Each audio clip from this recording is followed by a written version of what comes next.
Hey, welcome back to Oneness Law, and today we're going to talk about two main ways that a seller may wish to sell their property in Queensland, a residential property, one being by way of a private treaty and the other being an auction.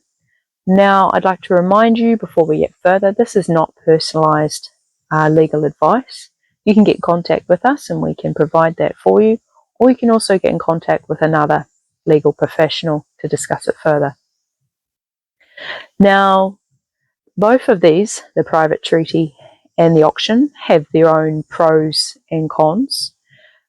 First, we'll talk about the private treaty, and that's often made by way of advertisement.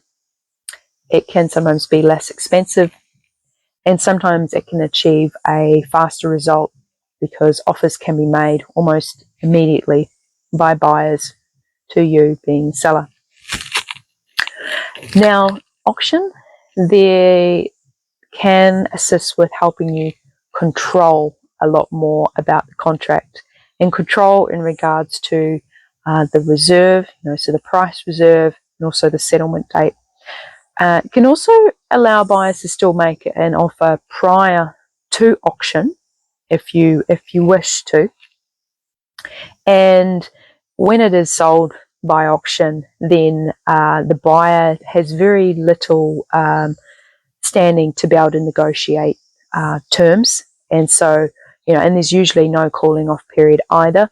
So that would usually mean that once someone has made a successful bid at auction, it's been accepted, then they are to proceed all the way through to settlement with no conditions. Sometimes at auctions, though, buyers can negotiate terms. However, they would need to discuss that with the real estate agent prior to the auction, and even so may not always be necessarily guaranteed. So you as a seller, you'll need to weigh up which way you would like to proceed, whether it be a private treaty or an auction. And depending on your needs, it's going to depend on which one you may favour towards.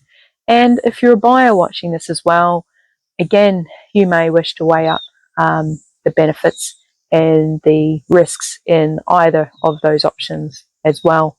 Obviously, with an auction, you want to make sure that your finance is really good and can go, and you've done a due diligence on the property prior to the auction.